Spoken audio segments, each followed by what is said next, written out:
Hello everyone, नमस्कार। मैं Shweta Singh E2E classes में आप सभी का स्वागत करती हूं। सीटेट की तैयारी कर रहे सभी छात्र छात्राओं के लिए एक गुड न्यूज़ है। सीटेट की अगली परीक्षा की नोटिफिकेशन CBSE द्वारा जारी कर दिया गया है। पिछली परीक्षा अगस्त 2023 में हुई थी। तभी से सभी छात्र छात्राओं को इंतजार था कि अगली परीक्षा कब होगी। अब इंतजार की घड़ियाँ खत्म हुई, नोटिफिकेशन और डेट शीट जारी कर दिया गया है। नोटिफिकेशन से जुड़ी सारी जानकारियां हम आपसे शेयर करेंगे। इस परीक्षा में क्या करना है, क्या नहीं करना है, उस पर विस्तार से चर्चा करेंगे।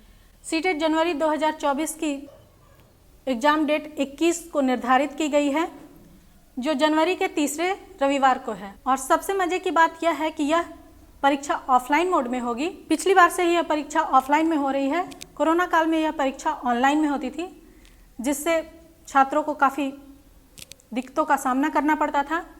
इसका सबसे बड़ा रीज़न यह था कि सभी के पास लैपटॉप या कंप्यूटर अवेलेबल नहीं होते थे, जिस वजह से उनकी तैयारी ऑफलाइन में होती थी और उन्हें परीक्षा ऑनलाइन में देनी पड़ती थी। और उसकी एक और वजह है क्योंकि यह परीक्षा काफ़ी लंबे समय तक चलती थी और इसके क्वेश्चन भी अलग अलग होते थे। किसी दिन का क्वेश्चन टफ होता था, किसी दिन का क्वेश्चन ईजी रहता था। इस वजह से CBSE के द्वारा यह एग्ज़ाम के रिजल्ट को नॉर्मलाइजेशन किया जाता था, जिस वजह से अगर आप किसी दिन के क्वेश्चन को लगता था कि यह एग्ज़ाम मेरा बहुत अच्छा गया है, मेरा स्कोर ये आना चाहिए, बट अगर वह CBSE यह निर्धारित करती थी यह क्वेश्चन इजी है तो आपके स्कोर कम हो जाते थे या कुछ और आते थे।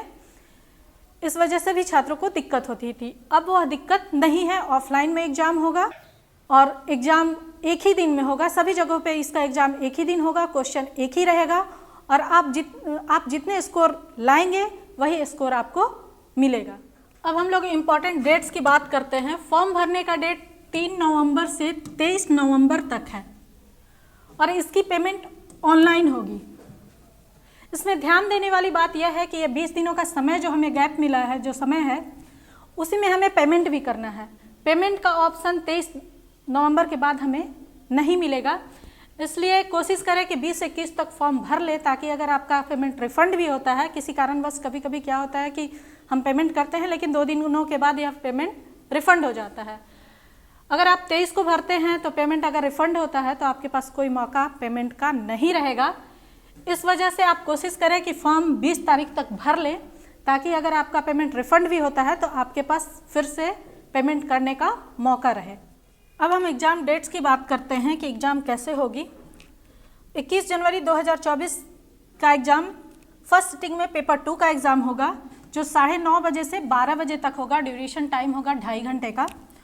और पेपर 1 का एग्ज़ाम 2 से 4 होगा, उसका भी समय 2.5 घंटे का होगा। अब हम लोग बात करते हैं कि सीटेट इतना आवश्यक क्यों है, इसके लिए इतना होड़ क्यों मचा हुआ है। तो 2002 के द्वारा शिक्षा को मौलिक अधिकार बना दिया गया है, जिसके तहत 6 से 14 वर्ष के सभी बच्चों को निःशुल्क और अनिवार्य शिक्षा देने का प्रावधान है। RTE एक्ट 2010 के द्वारा अगर किसी को भी 1 से लेकर 8 तक का शिक्षक बनना है तो उसके लिए essential qualification teacher eligibility test pass करनी होगी। टीचर एलिजिबिलिटी टेस्ट लेने का जिम्मा सरकार ने CBSE को दिया, जिसका नाम CBSE ने सीटेट रखा। सीटेट परीक्षा 2011 से शुरू हुई और 2024 उसकी 18वीं परीक्षा है। अब हम सीटेट क्वेश्चन पैटर्न की बात करते हैं। तो 150 क्वेश्चन रहेंगे, जो कि एक मार्क्स का होगा और 150 मिनट्स हमारे पास समय भी है। सबके लिए औसतन 1-1 मिनट समय मिलेगा। जो क्वेश्चन MCQ मोड में रहेंगे, ऑब्जेक्टिव मोड में रहेंगे, जिसमें कोई निगेटिव मार्किंग नहीं होगा, इसलिए अगर कोई क्वेश्चन गलत भी हो जाता है तो उसके लिए कोई दिक्कत नहीं है। और क्वेश्चन हिंदी और इंग्लिश दोनों में रहेगा। अब हम पेपर 1 और 2 की बात करते हैं कि किसे कौन सा पेपर देना चाहिए। तो जो छात्र इंटर के बाद DLED किए हैं तो उन्हें सिर्फ पेपर 1 देना चाहिए, क्योंकि वो सिर्फ 1 to 5 PRT के लिए एलिजिबल हैं। अगर या फिर वो अपीयर भी हैं, अगर इंटर के बाद DLED में अपीयर हैं तो भी वो पेपर 1 का एग्ज़ाम दे सकते हैं, फॉर्म भर सकते हैं। और जो छात्र ग्रेजुएशन के बाद DLED या BEd किए हैं या कर रहे हैं तो वो 6 to 8 के लिए एलिजिबल हैं, वो पेपर 2 का एग्ज़ाम दे सकते हैं। और मेरी सलाह यही रहेगी कि अगर जो 6 to 8 के लिए एलिजिबल हैं तो 1 to 5 के लिए भी एलिजिबल होंगे, तो वो दोनों दे, क्योंकि फ़ी में ज़्यादा का डिफरेंस नहीं है और ना ही सिलेबस में ज़्यादा का डिफरेंस है। अगर वो एक का तैयारी कर रहे हैं तो उनको ज़्यादा एफर्ट नहीं करना पड़ेगा, दोनों की तैयारी साथ साथ में हो जाएगी। अब हम पेपर 1 और पेपर 2 के सब्जेक्ट से रिलेटेड बात करेंगे कि कैसे क्वेश्चन पूछे जाएंगे, कैसे क्या पैटर्न होगा क्वेश्चन का। पेपर 1 के क्वेश्चन पैटर्न को हम देखते हैं। इसमें 5 सेक्शन होंगे। पहला CDP से होगा जिसमें कि 30 क्वेश्चन पूछे जाएंगे और 30 नंबर के होंगे। दूसरा सेक्शन हमारा लैंग्वेज है, जिसमें आप हिंदी या अदर 20 लैंग्वेज है हमारे पास, उसमें से कुछ भी चूज कर सकते हैं। और सेकंड आपका लैंग्वेज है, जिसमें आप ये इंपॉर्टेंट बात है कि अगर आप एक लैंग्वेज हिंदी चूज करते हैं तो दूसरा लैंग्वेज आपको दूसरा लैंग्वेज चूज करना होगा, दूसरा भाषा चूज करना होगा। या तो आप इंग्लिश रखें, या तो संस्कृत रखें, या फिर मराठी रखें, या जो आपको अच्छा लगता है वो रख सकते हैं। चौथा हमारा है मैथ, पांचवा EVS। हम देखते हैं इसमें क्वेश्चन कैसे आएंगे। CDP से 30 क्वेश्चन आएगा, जो कि 30 में 30 आप नॉर्मल क्वेश्चन रहते हैं, बहुत आसान रहते हैं। अगर प्रैक्टिस करें तो वो काफ़ी हद तक सही होते हैं। दूसरा हमारा लैंग्वेज 1 है, जिसमें कि 15 क्वेश्चन आपका कंटेंट से रहेगा, जिसमें आपका पैसेज रहेगा, ग्रामर रहेगा, और 15 पेडागॉजी से रहेगा। अदर लैंग्वेज हमारा है, जो कि आप या तो इंग्लिश रखें या संस्कृत रखें, या जो भी लैंग्वेज रखते हैं उसमें 15 नंबर कंटेंट रहेगा और 15 नंबर पेडागॉजी रहेगा। चौथा सेक्शन हमारा मैथ है। मैथ में भी वही है कि 15 नंबर आपका कंटेंट होगा, विषय से होगा, और 15 नंबर पेडागॉजी। पांचवा है EVS। ये पर्यावरण अध्ययन है, नॉर्मल क्वेश्चन रहता है, इसको थोड़ा सा ध्यान देंगे तो आप 30 नंबर कवर कर सकते हैं।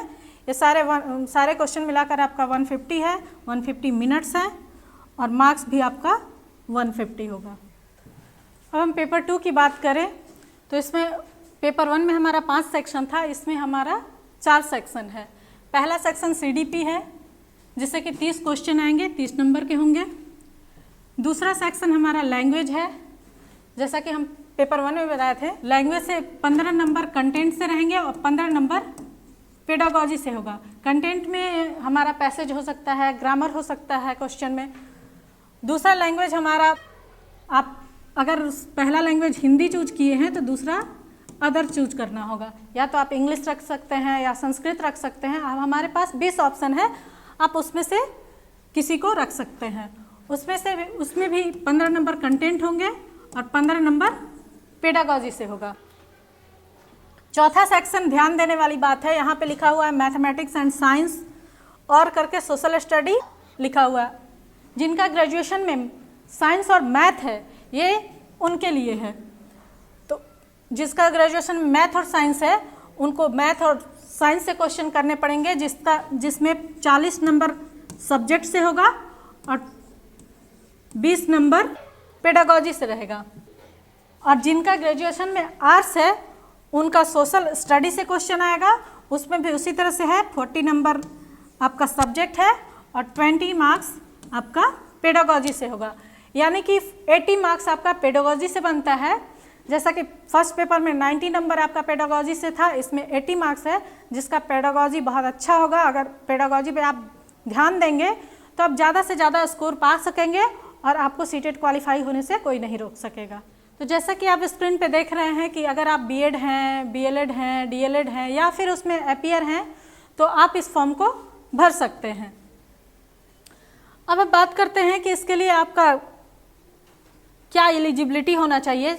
जैसे कि 1 to 5 के लिए आपको इंटर में कम से कम 50% मार्क्स होने चाहिए और 6 to 8 के लिए ग्रेजुएशन की डिग्री होनी चाहिए। अब क्वालिफाइंग मार्क्स की बात करते हैं। सीटेट क्वालिफाइंग मार्क्स क्या होना चाहिए, तो जनरल के लिए 60% यानी कि 90 मार्क्स होने चाहिए। एसटी, एससी, ओबीसी, पीएच के लिए 55 मार्क्स यानी 82 मार्क्स होने चाहिए। हाँ, और यहाँ ध्यान देने वाली बात यह है कि अगर आप सीटेट क्वालिफाई कर जाते हैं तो ऐसा नहीं है कि आप जॉब में आ जाते हैं, बस टीचर के लिए आप एलिजिबल हो जाते हैं। कोई भी वैकेंसी आती है तो उसको भरने के लिए आप एलिजिबल हो जाते हैं। अब फिर आप कहाँ कहाँ अप्लाई कर सकते हैं। अगर आप सीटेट क्वालिफाई कर गए तो आप कहाँ कहाँ अप्लाई कर सकते हैं उसकी बात करते हैं। तो जैसे केवीएस केंद्रीय विद्यालय हो गया, नवोदय विद्यालय हो गए हैं, प्राइवेट सेक्शन में जाना चाहते हैं तो उसके लिए भी सीटेट अब मस्ट हो गया है। और कहीं कहीं अदर स्टेट में भी सीटेट का डिमांड है, सीटेट के जरिए आप वहाँ एप्लीकेशन दे सकते हैं, आप अप्लाई कर सकते हैं। अब हम बात करते हैं कि इसकी वैलिडिटी कब तक है। अगर आप सीटेट पास कर गए तो उसकी कितनी वैलिडिटी है, कब तक है, 2 साल 4 साल या लाइफ टाइम। तो ये आपके लिए बहुत अच्छी बात है कि ये वैलिडिटी लाइफ टाइम है। अगर आप सीटेट एक बार क्वालिफाई कर जाते हैं तो लाइफ टाइम के लिए हो जाती है। सीटेट एप्लीकेशन से रिलेटेड हमारे टीम नए वीडियो डालेंगे और इसी तरह से नए नए वीडियो आते रहेंगे, नए नए क्वेश्चन लेके कि क्या इंपॉर्टेंट क्वेश्चन है जिससे कि आपको सीटेट क्वालिफाई करने में दिक्कत ना हो, आसानी से आप क्वालिफाई कर सकें। अब आगे हम बात करते हैं कि फॉर्म अप्लाई कैसे करना है। अप्लाई करने के लिए डिस्क्रिप्शन में नीचे लिंक दिया गया है, उससे आप अप्लाई कर सकते हैं। अगर वीडियो पसंद आए तो लाइक करें, शेयर करें, सब्सक्राइब करें।